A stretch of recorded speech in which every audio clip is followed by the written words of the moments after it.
Everything you eat has been modified. When it comes to plants, fruits, and vegetables, everything you put in your mouth has been modified one way or another. Cross-pollination, hybridization, open pollination, mutagenesis, and genetic engineering all change the makeup of food. The first four methods I mentioned are processes that can produce new strains of food. Can. Won't necessarily, but they can, and when they do, they are accepted into the food supply after appropriate testing.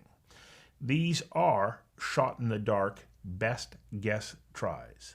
Some work, most don't.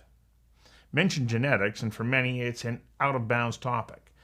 Franken-wheat, or Franken-tomatoes, or corn, or papayas from Hawaii. Yes, Hawaii, where 3 counties tried to enact laws forbidding genetically modified foods. But they were overruled by the state government and the courts. The debate, the rules, and the process of going into the lab and helping a plant or fruit fight off a virus or bacteria or be drought resistant is so onerous and very expensive that few companies are willing to invest their time and money. As Nick Saik, the host of No, as in K-N-O-W, No GMO, says, it costs on average 10 years and $100 million plus to deregulate a crop. He goes on to say, the delay is largely driven by the public fearing these crops. And these delays and the cost could very well mean we will never be able to grow the food billions of people will need. The gap between perception and what his research was telling him led Nick to create a video series about GMOs. I invited Nick Saik to join me for Conversations That Matter, Food for Thought, about GMOs and what we need to know about them if we hope to feed the world of 2050. Hi, my name is Nick Saik, and lately, I've had some questions surrounding what's true about our food. My dad's a baby boomer who grew up on a farm, and he's worked in agriculture all of his life. Understanding each other isn't easy at the best of times, and when it comes to food, we need science as a common language if we're going to make any sense of the other's point of view. And that's the goal. Join me while I annoy this guy with my skepticism as we search for the answers to my questions about our food. Welcome to Learn GMO. I'm hungry. Me too. All right, let's see what we got here. So Rob's job is to help farmers do the best job they can. I don't know. What do you want? God, I wanted like a chicken thing, but the tomatoes on that look really GMO. He likes technology, he loves GMOs, and he hates the idea that I might turn his grandson into a liberal snowflake with no appreciation for agriculture and no hope for the future, which he sees as a half-full glass. This is how I see the future. I don't think we make it. And if we don't make it, what's the point of messing around with something as if he is GMO? Nicholas, the only thing GMO about those tomatoes is Photoshop. You know, this advertising in here has really got a lot of us in agriculture upset. They advertise no hormones or steroids when they're the same thing, and quite frankly, there's way more hormones and steroids in the French fries than there ever be in the burger, you know? GMO. I'm pretty skeptical of all of that you just said. Now, I did look this up. Hormones and steroids are the same thing, and potatoes do have a surprising amount of estrogen. Conversations That Matter is a partner program of the Center for Dialogue at Simon Fraser University. The production of this program is made possible thanks to the following and viewers like you. Please become a patron at conversationsthatmatter.tv.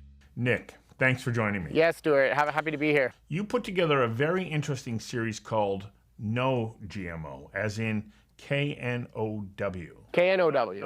Not no. Not no, but K-N-O-W. Why?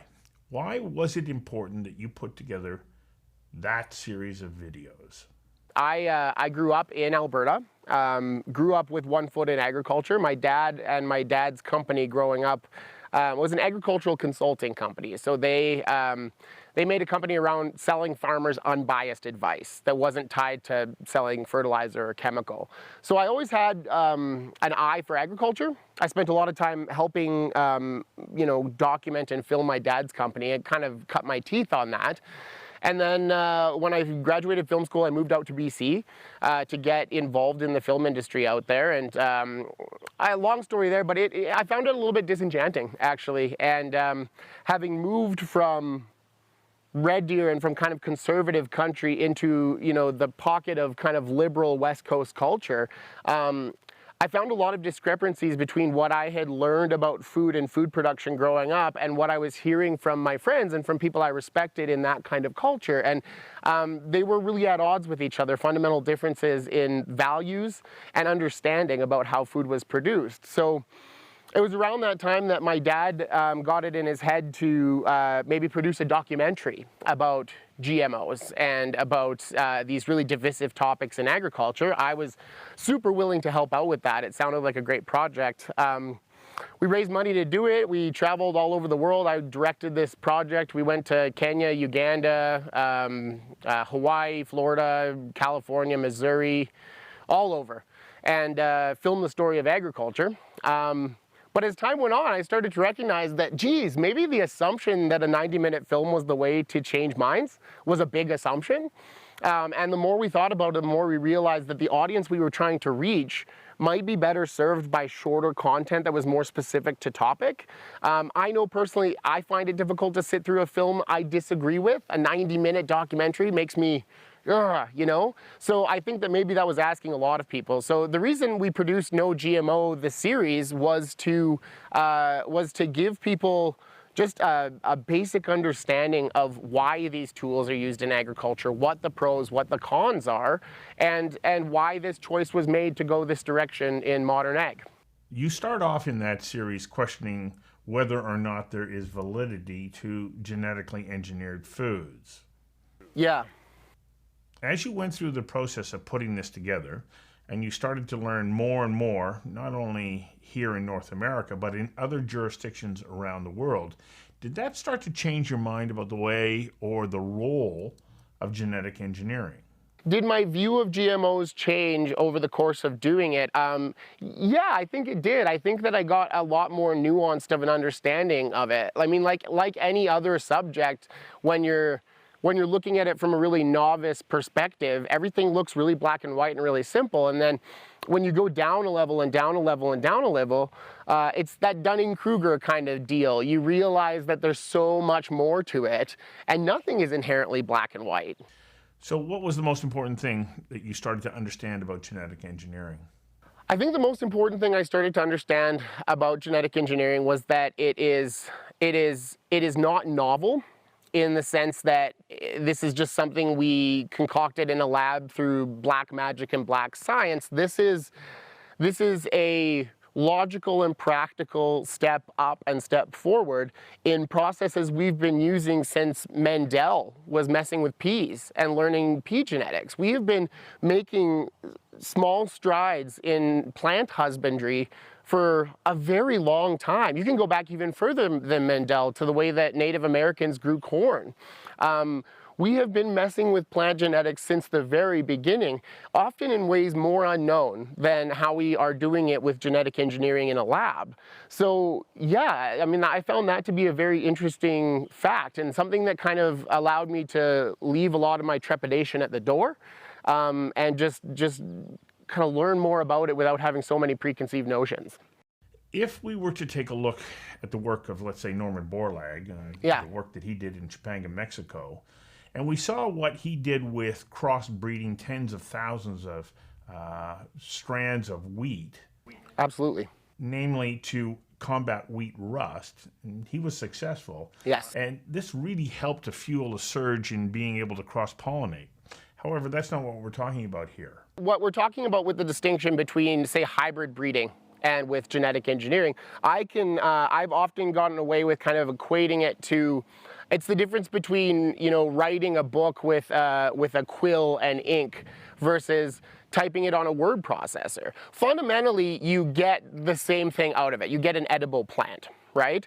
The tools that you're using to get there, different, and the process to get there different, but fundamentally the same end result, in the way that I could write a scroll or I could, you know, type a manuscript on a computer, still getting my point across. And I think in that way, you know, we've always simply used the best tools at our disposal to make our food as edible and as beneficial to humans as possible.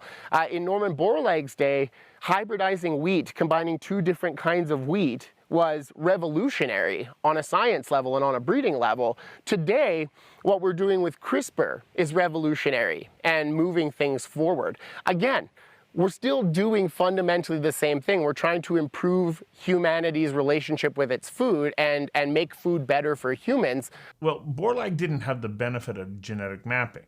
Yes. RNA, DNA, mapping of the particular strands that he was working with so that you could identify what a specific gene would express as. Right. And as a result, we're able to do this now with much greater precision. Well, and that's a fantastic point as well. I mean, when you're breeding, my wife and I are expecting a child in less than a month. Our second son. When my wife and I combine our genes, we are doing so in a random way.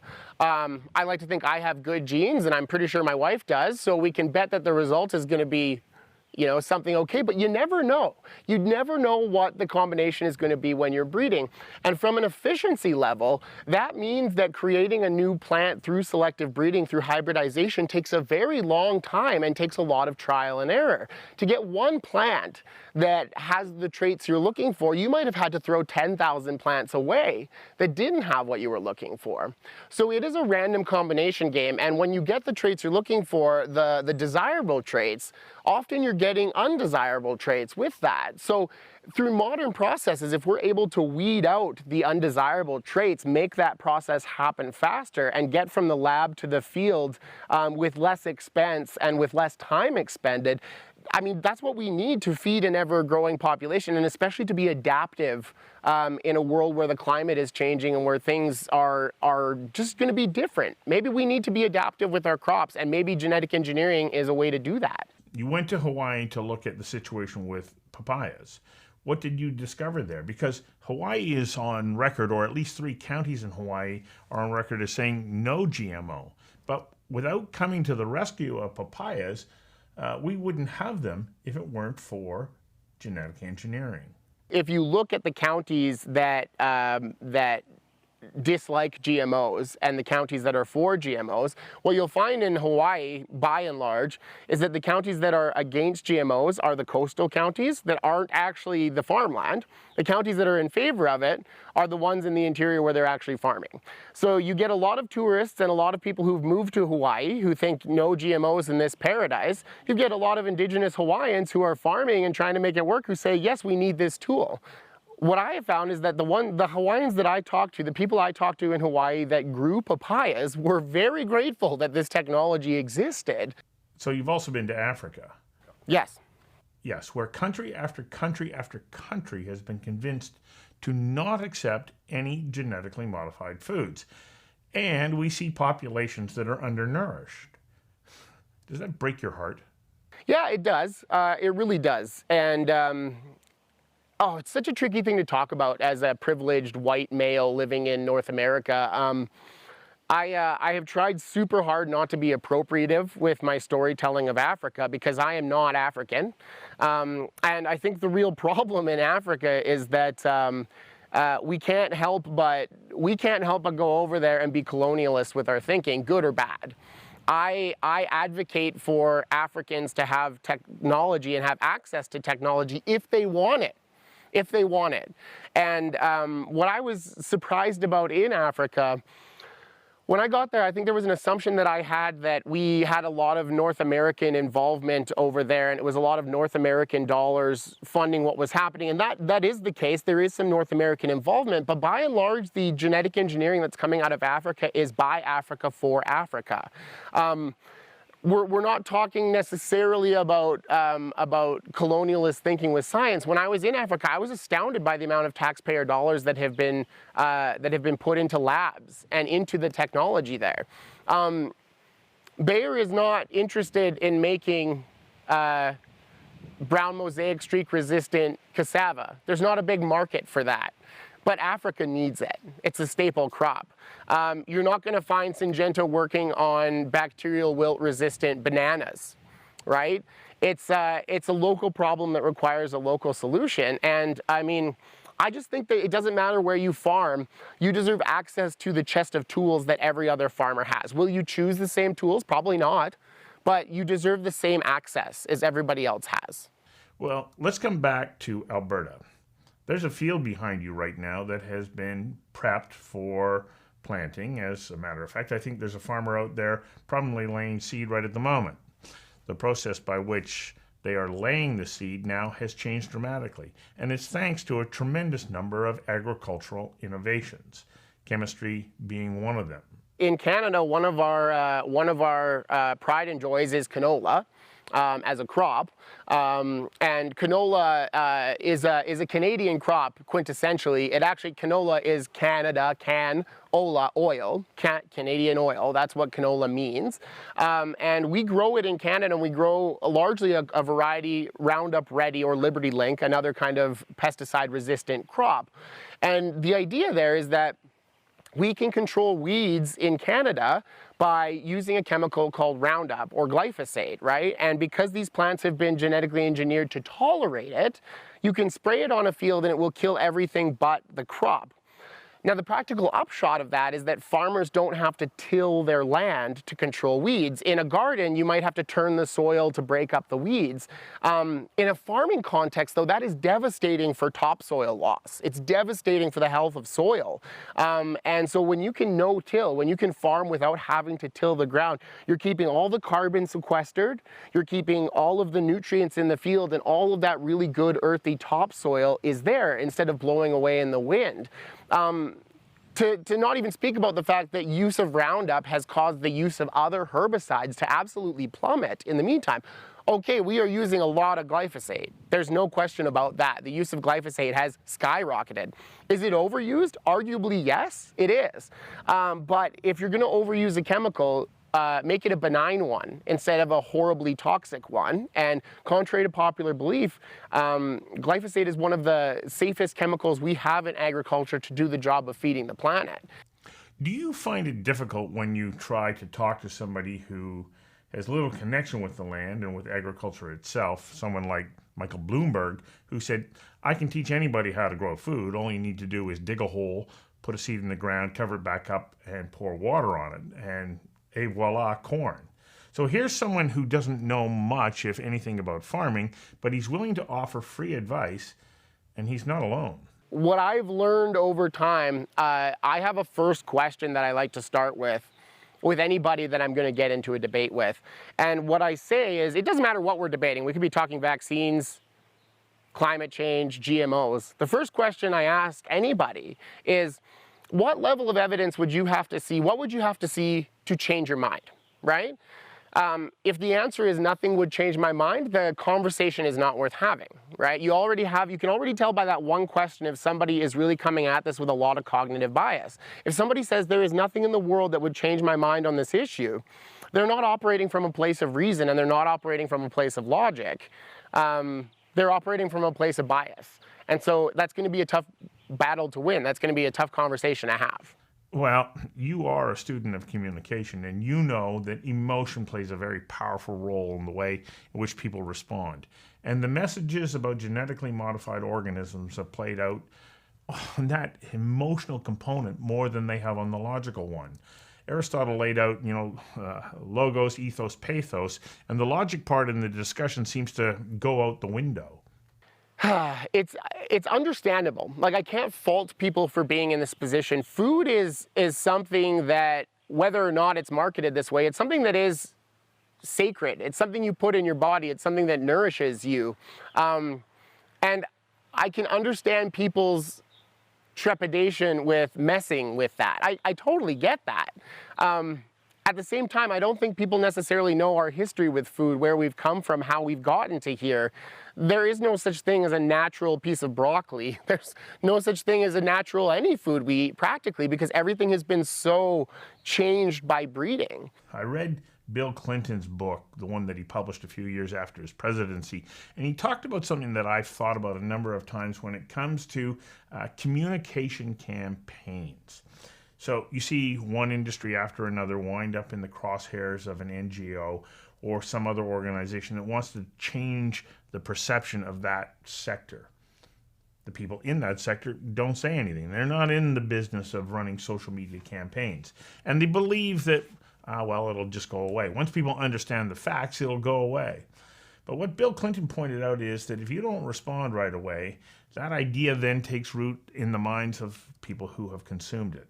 And the fact that you didn't respond immediately says an awful lot to them, because by the time you come to the game, it's too late. And it happens that, the response really matters, that you do it in the moment. So I know that's a little off topic here, but this is what I see has happened in sector after sector after sector. So then how do we then, knowing this, disabuse people of the idea that the old ways of farming will be able to feed us and the people of the world? There's a couple of things to that, and I know that I'm going to say this, and it's a tricky one, being fundamentally an advocate for agriculture, but this is where I say things get gray. Agriculture has some blame cast on it in this. And one of these things that we see right now in genetic modification is that it's insanely expensive to get a new crop deregulated.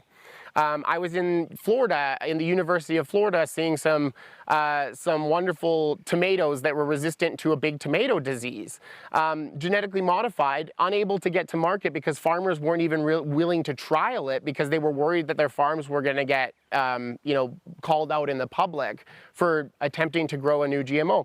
It costs on average 10 years and $100 million+ to deregulate a crop. And that is largely driven by the public fearing these crops, right? So we have a public that's fearful, they lean on regulators, regulators increase the burden of regulation, and we get an expensive system.